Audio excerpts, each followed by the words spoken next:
Good evening, everyone. I am late tonight because I was out having fun with my family. We went to the aquarium, we saw dolphins, it was fantastic. I really recommend doing stuff with your family if you can. Thank you all for joining me this evening. I'm a little bit out of sorts because I had to run in, but I did know exactly what I wanted to talk about. So I'm going to go ahead and I guess I'll give everybody a minute to get on in here, but I have this Twitter thread that I really want to read. And this is something that somebody mentioned last night in my thread or my live stream. And I think that it's really important to talk about, even though I don't know much about it. So we're going to learn about it together, and it's going to be great. So let me see if I can get this to where I want it to go. There we go. Okay, so this is a thread from Li Fong, who is a reporter over at The Intercept. Now, you guys probably know where this is going because The Intercept just dropped a bunch of leaked documents that are talking about the DHS's oversized influence with big tech. So let's look at some of the details. Let's read this thread. Documents show Facebook and Twitter closely collaborating with the Department of Homeland Security, FBI, to police, quote, disinfo. Plans to expand censorship on topics like withdrawal from Afghanistan, origins of COVID, info that undermines trust in financial institutions. That one was really interesting to me. Hopefully they give us more detail in the article. We're going to look at that next. FBI agent Laura Demlow was in communications with Facebook that led to the suppression of the Hunter Biden laptop story in 2020 over the false allegations that it was, quote, disinfo. So this is where they get you. So the question always is, who decides what disinformation is? And in this instance, we can see that what they thought was disinformation actually turned out to be true. They were simply unwilling to admit that that was the case. This year, she met with Twitter, DHS to stress, quote, we need a media infrastructure that is held accountable. Good Lord. All right, well, that's not even the worst part of it. Facebook and Twitter created special portals for the government to rapidly request takedowns of content. The portals, along with NGO partners, used to censor a wide range of content, including obvious parody accounts and content disagreeing with government pandemic policy. So this is more than just people who are issuing death threats against other people. It's more than just actual outright lies and slander, stuff like doxing. This is very serious censorship. So let's read this text message. So this gets into conversation about Vijay Gadde, who used to be the senior legal counsel at Twitter. The emails and documents show close collaboration between DHS and private sector. Twitter's Vijay Gadde, fired by Elon Musk last week, met monthly with the DHS to discuss censorship plans. Microsoft exec texted DHS, platforms have got to get comfortable with government. So let's read this, see what it says. Thanks so much, really appreciate it, and sorry I didn't ring last week. Think you were on a call this week, just trying to get us in a place where Fed can work with platforms to better understand the mis/dis, so this would be misinformation, disinformation, trends, so relevant agencies can try to pre-bunk/debunk as useful. Not our mission, but was looking to play a coordinated role, so not every DA is independently reaching out to platforms, which could cause a lot of chaos. I'm not sure what a DA is, possibly like a point of contact. Was on the call, the coordination is greatly appreciated, was disappointed that platforms, including us, okay, so this is the person on the other end of the platform. I think this is Microsoft. Was disappointed that platforms, including us, didn't offer more. We'll get there. And sector leadership had zero questions. We'll get there, and that kind of leadership really helps. Platforms have got to get more comfortable with government. It is really interesting how hesitant they remain, again, Microsoft included. So that's kind of an interesting text message from a Microsoft exec. Don't love that.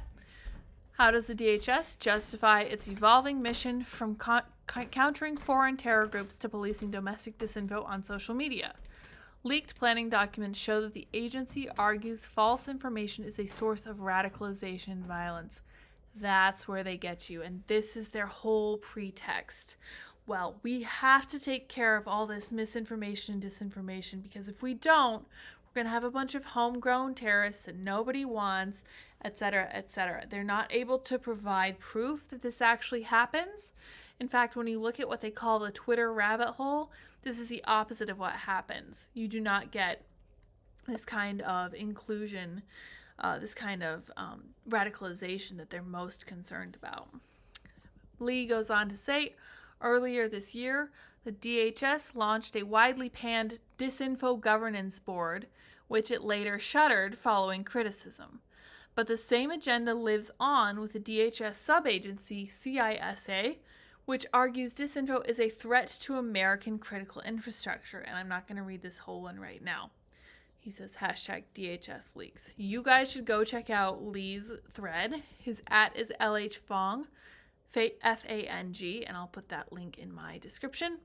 Draft DHS Quad Review, which plans agency policy, leaked to us, shows growing focus on MDM, misinformation, disinformation, malinformation, to protect Homeland against spreading of, quote, toxic narratives. How the agency defines false info and what narratives are prioritized is not clear. Of course not. They naturally want that to remain open-ended so they can level these targets at whoever they please. We saw a little bit of this when the teachers' boards went after the parents who were protesting some of their action in these schools following the COVID shutdowns. The teachers' unions asked the government to qualify these people as terrorists. And I don't believe that ended up happening, but I absolutely could see it going forward. DHS official working on disinformation noted during an internal strategy discussion that the agency should use a third-party nonprofit as a clearinghouse of information to avoid the appearance of government propaganda. They know what they're doing. The Department of Homeland Security officially literally said, we need to do this through a third-party nonprofit so it doesn't look so much like government propaganda. That's insane to me. That's absolutely mind-boggling. Holy cow. So not only do they know exactly what they're doing, they know that they're arranging this so that they can level it at whoever they want. This is crazy to me. So you guys should definitely check out this thread. I'm actually going to put this in my description right now. You guys can check it out in a little bit. This is the name of the Intercept, sorry, my Mac inability. I archived this, and this is in my description. Truth Cops. Leaked documents outline the DHS's plans to police disinformation. So this is by Ken Klippenstein and Lee Fong. Department of Homeland Security is quietly broadening its efforts to curb speech it considers dangerous, an investigation by the Intercept has found. Years of internal DHS memos, emails, and documents obtained via leaks and an ongoing lawsuit as well as public documents illustrate an expansive effort by the agency to influence tech platforms. The work, much of which remains unknown to the American public, came into clear review earlier this year when DHS announced a new disinformation governance board. I don't know if you guys remember that lady, but she appeared quite censorious and a little bit unhinged. A panel designed to police misinformation, false information spread unintentionally, disinformation, false information spread intentionally, and malinformation, factual information shared typically out of context with harmful intent that allegedly threatened U.S. interests. While the board was widely ridiculed, immediately scaled back, and then shut down within a few months, other initiatives are underway as DHS pivots to monitoring social media now that its original mandate, the war on terror, has been wound down. Okay, a couple things here. So first of all, allegedly threatening U.S. interests. This is something that is going to change with every single administration. If you have a sufficiently ideological administration, like the Biden administration, this is what's going to pose a problem to you. At any point, they can say, and this is why it's so important to them to keep the net cast so broad. At any point, all they have to do is say, this is threatening U.S. interests. Right now, U.S. interest is sending a bunch of money to Ukraine. Anything that runs contrary to that is going to be an issue. And this is the other part that I noticed too. Initiatives are underway as DHS pivots to monitoring social media now that its original mandate, the war on terror, has been wound down. So I don't know if you guys are old enough to remember the Patriot Act, but this is exactly what people were warning about even then. They said they're telling you right now that this is to keep you safe, but we know for a fact that in just a few years' time it will be turned on you. And this is like what happened with feminism. When they ran out of a goal to pursue and they started needing to invent these windmills to joust at, because they achieved equality for women and they looked around and they said, okay, gosh, if we admit that this is what we hoped to accomplish, we're going to have a serious issue because then no one will need us anymore. This is actually also a problem with I would say it's an issue with unionization among employees, although there are certainly instances when employees should unionize. And definitely also with, what was the other example I was going to use? Oh yeah, nonprofits. Nonprofits' end goal is to try to run themselves out of business, right? Because if you successfully help all the homeless people, you won't need your nonprofit anymore and you can go back to your day job or whatever it was you were doing before. This is always a problem with these movements, these organizations that are trying to put themselves out of business. It never ends up happening. And soon they start to realize that they need to do something to keep themselves relevant, and they need to keep looking for enemies and boogeymen to go after. So we'll continue a little bit. I don't think we're going to read this whole article. We might do the key takeaway and then the final paragraph. Behind closed doors and through pressure on private platforms, the U.S. government has used its power to try to shape online discourse. According to meeting minutes and other records appended in a lawsuit filed by Missouri Attorney General Eric Schmidt, a Republican who's also running for Senate, discussions have ranged from the scale and scope of the government intervention in online discourse to the mechanics of streamlining takedown requests for false or intentionally misleading information. Platforms have got to get comfortable with government. It really is interesting how hesitant they remain. Microsoft executive Matt Masterson, a former DHS official, texted Jen Easterly, a DHS director, in February. So can we just stop at the whole Microsoft executive, former DHS official? Does that strike anybody as a bit of a problem? Because I have a serious issue with that I don't know how to solve. So if you guys have any suggestions for us, let me know in the chat section for sure. We'll get to that in a little bit here. Key takeaways. Though DHS shuttered its controversial disinformation governance board, a strategic document reveals its underlying work is ongoing. Shocker. So this is a little bit like what happened with PayPal. I don't know if you guys recall, but when there was a threat of an inbound missile, like actual nuclear war, it came out that PayPal was considering fining you $2,500 for mis or disinformation, much like this. And when there was this huge hue and cry, they walked it all back, and now look at this, they're slipping it right back in. I said at the time, and I still think it's true, that they were like caught. They were like a deer in the headlights. They were like, oh my gosh, we really thought that you guys would be distracted by the threat of nuclear war, and we really thought we could just slip this in under the radar, but you caught us, so we're going to put a pause on this until later. That looks like that's exactly what's happening to the disinformation board. I really feel like anybody who looked at the disinformation board and thought, wow, we got them. We got them to shut it down. We have no more concerns anymore, was totally misled. I had such a sinking feeling when they introduced this idea. And I won't even bother comparing it to a dystopian novel because I really feel like we could just be writing our own version at this point, because this is such an interesting spin on what Orwell was talking about and what Brave New World talked about and all this other stuff, including stuff like Harrison Bergeron, where, they cut everybody down till everyone is fully equal. It's a serious issue, and it's just such a fusion of all this different dystopia that, I don't know. It's possible that every great culture ends in a form of dystopia. I hope that's not the case. I'm really hoping that there's a way out of this, but let's talk a little bit more about this, and then we'll wrap it and see what you guys have to say. DHS plans to target inaccurate information on the origins of the COVID-19 pandemic and the efficacy of COVID-19 vaccines, racial injustice, U.S. withdrawal from Afghanistan, and the nature of U.S. support for Ukraine. This sounds like all of the biggest L's that the American government has recently taken. The origins of the COVID-19 pandemic is closely tied to Joe Biden's interest in China. The efficacy of the COVID-19 vaccines is currently being proven to be questionable at best and to cause some serious issues that no one is really talking about. Racial justice. I honestly am starting to feel like they want every summer to look like the summer of love in 2020. The U.S. withdrawal from Afghanistan, one of the biggest failures of American foreign policy in probably the last 50 to 60 years, depending on how you look at it. It's all very subjective. And the nature of U.S. support for Ukraine. This is just, oh my gosh. So when they were talking about quid pro quo under Trump, they talked about the fact that that the current president at the time, Donald Trump, asked the Ukrainian, I think it was the Ukrainian president, what was going on with Biden saying that if Ukraine didn't fire a certain prosecutor, Viktor Shokin, that he would withhold aid.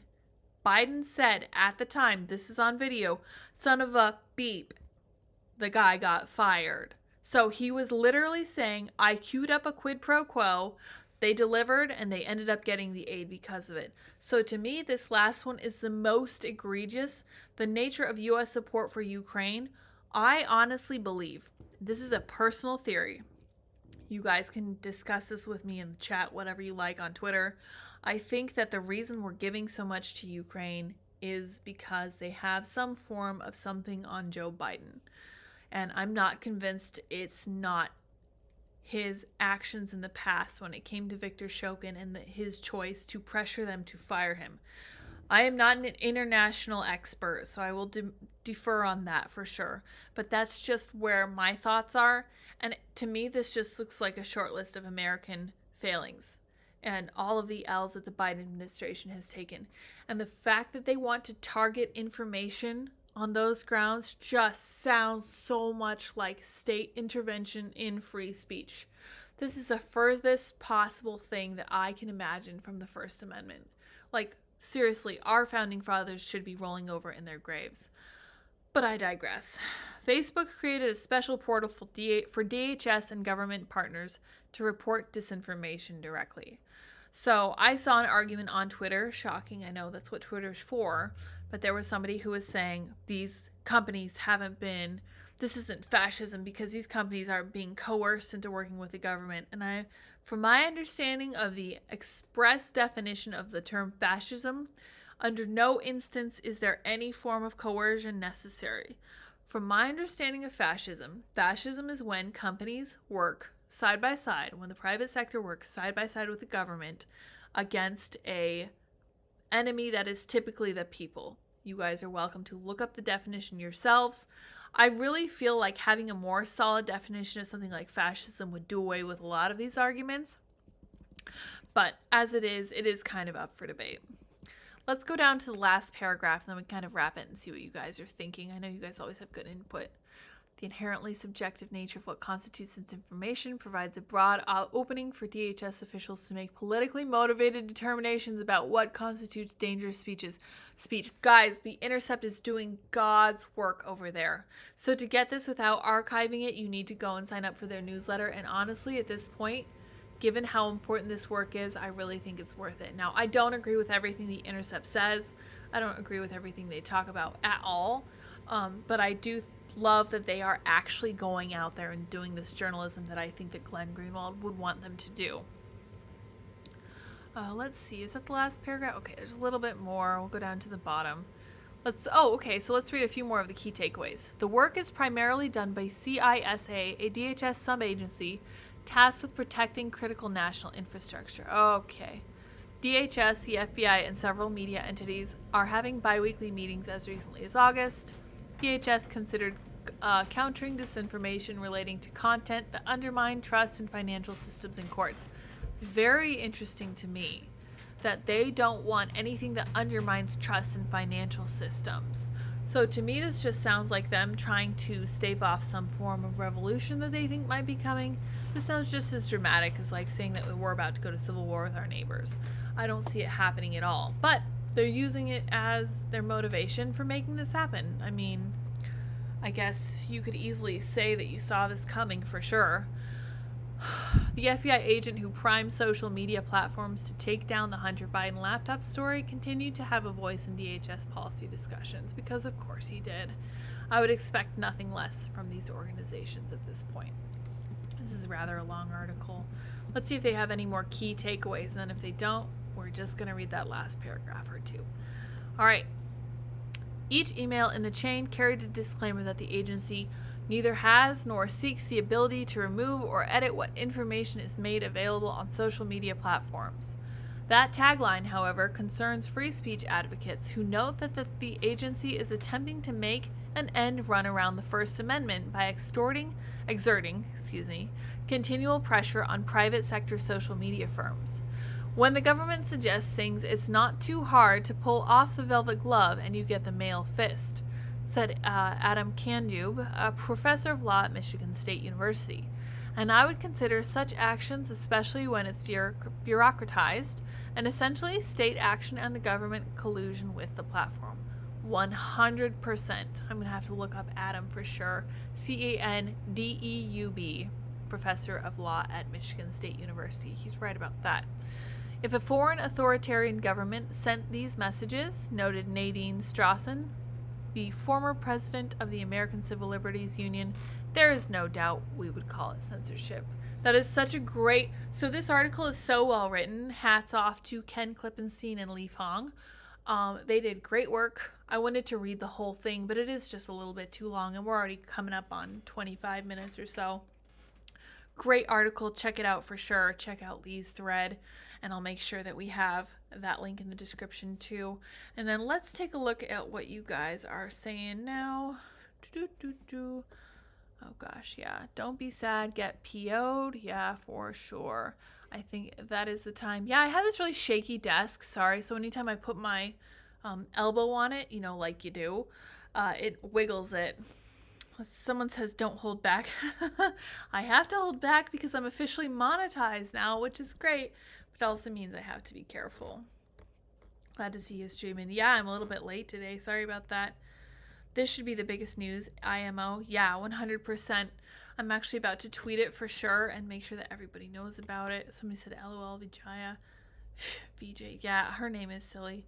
Is literal fascism? 100%. Yeah, that's what I'm saying. So let's find a quick definition of fascism and then we'll see what we come up with. I'm sure that this has been altered already. Let's see what the Merriam-Webster has to say. There we go. All right, let me make it so you guys can take a look at it. Definition of fascism. Let's see if they're changing the definition. A political philosophy, movement, or regime, such as that of the fascisti, I think that's the Italian movement, that exalts nation and often race above the individual and that stands for a centralized autocratic government headed by a dictatorial leader, severe economic and social regimentation, and forcible suppression of opposition, a tendency towards or actual exercise of strong autocratic or dictatorial control. That is interesting and not what I'm looking for. I don't think that's right. Wikipedia calls it a far-right authoritarian ultranationalist political ideology. So I want to know who initially defined fascism as the collaboration of the state and these individual companies. I'd be really curious who said that first. So if you guys know, let me know. All right, let's see here. I like to rewatch Superman 1978 with the idea that maybe Lex Luthor was the good guy. I'll have to check it out. Somebody says, uh-oh, buffering. Yeah, it's probably to do with my stream. Glenn left the Intercept. He did, and from what I understand, it wasn't exactly a smooth departure, so I want to check that out for sure. Yeah, my color's way off tonight. Sorry about this. Good to see you're covering this topic. Yeah, this is super important, and I'm going to be recording a video tomorrow. I won't be live streaming, I don't think, because we're going to be traveling tomorrow or during the day, and then hopefully I can find something compelling, and I'll probably record that later tonight. The ones we entrust to punish the government for these things are the same ones who are doing this stuff. Yep. Sometimes I wish we're still in the Middle East. At least DHS and neocons were focused on foreign targets versus domestic ones today. Yeah, man, this is not great. Assume no one remembers anything. Assume you're hitting fresh viewers. Yeah, so I also expect all of you guys who like to follow me are relatively informed. I assume most of you guys follow me on Twitter and see what I'm ranting about over there, at least part of the time, at Sour Patch Lids on Twitter if you don't follow me. I have a few followers. It's a good time. People should know the truth 100%. So you're saying that even when Republicans grow the size of the government, it's a bad thing? That I have literally always said this. I'm not a neocon. One of the main things that I've been worried about for most of my life has been the size of the national deficit. I've always had an issue with that. I've always hated how both sides have pushed it, because they both have. Let's be real. Patriot Act should have been disbanded with the Afghan withdrawal, kind of like NATO should have been disbanded with the wall when the wall came down in Berlin. I don't know. NATO certainly serves a purpose as far as Russia is concerned. But yeah, I don't know if you guys are familiar with the way the government works, but once you put something in place with the government, odds are that it's just going to be there forever. Andy Leiterman, Mo state, Mo problem. Yeah, Andy is a form of anarchist, which it's getting harder and harder to contest his ideas at this point. All she needs to get monetized is more watch hours, so watch her. Yeah, so I actually have enough watch hours at this point because you guys rule. We're just waiting for them to tell me that I can get my super chats, and then we'll make that happen. 1984 equals 2022. Yeah, so it's not an exact parallel. There are different ways. Like, for example, there were cameras in 1984 that people didn't want watching them, and now in 2022 we're worried that the cameras won't be watching us because we want the social media credit. It's very interesting. Truth doesn't need such PR, only the lie. I agree.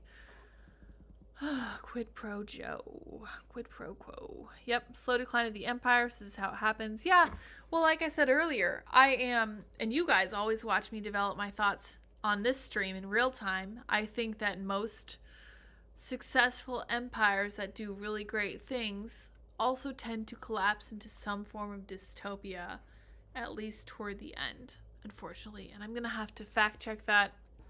We'll see if that's true or not. Hola, Lydia and co. Hola, hola. Good stuff. Andy's in there. Should Lydia do alt tech exclusive content? Possibly so. If so, where? Rumble, BitChute, Odyssey. Yeah, so I am doing a live stream with the Laurens, Lauren Chen, and Lauren Southern. Lauren Northern is Lauren Southern's alt ego. And they are bringing on a bunch of people, and I'm one of those bunch of people that'll be on election night. I think starting at 8 p.m. Eastern Standard Time, but that's over on Odyssey for sure. And I put the little thing that Lauren sent me over on my Instagram at Real Sour Patch Lids. And that's going to be a great time. And I love the idea of using that alternative platform for sure. We're probably going to end up doing something. I need to get my YouTube channel mirrored on Rumble so that I can upload my videos over there too. I'm really enjoying seeing Louder with Crowder doing everything over on Rumble. I think it's Rumble they're using. They're live streaming and everything over there because they're currently again suspended on YouTube.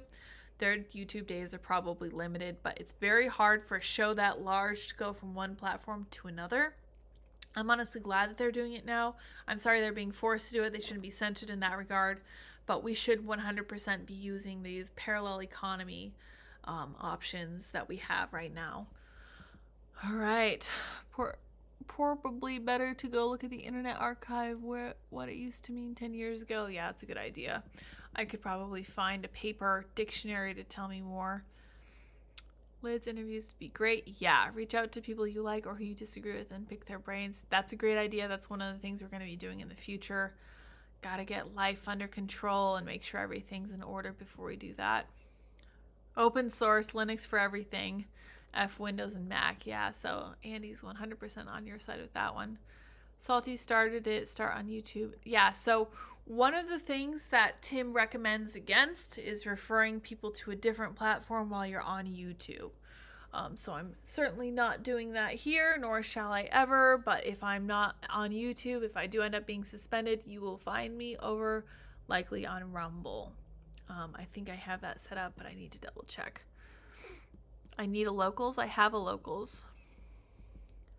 We out here, we with you. Yes, man gets it. Yeah, he definitely gets it. Yeah, Lauren Northern. Lauren Chen is running on Odyssey as brand ambassador. Oh, yeah, I know that. I know. Lauren Western, yeah. Lauren West, Kanye West. East by Lauren Southern. Yeah, a lot of different options. It's awesome.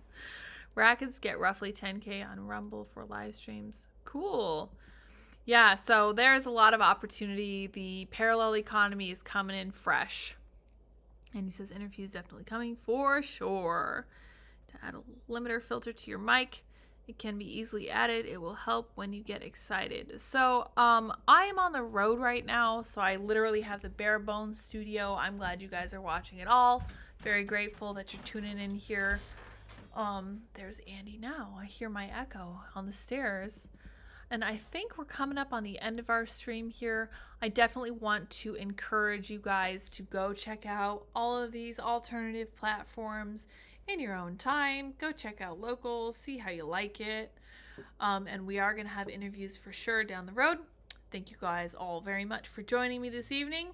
We went through a full 30 minutes. I'm actually very impressed. Hey, good for us. And that is an excellent article. So once again, go check out the Intercept reporting. Share it far and wide. It is neither mis nor disinformation, certainly not malinformation.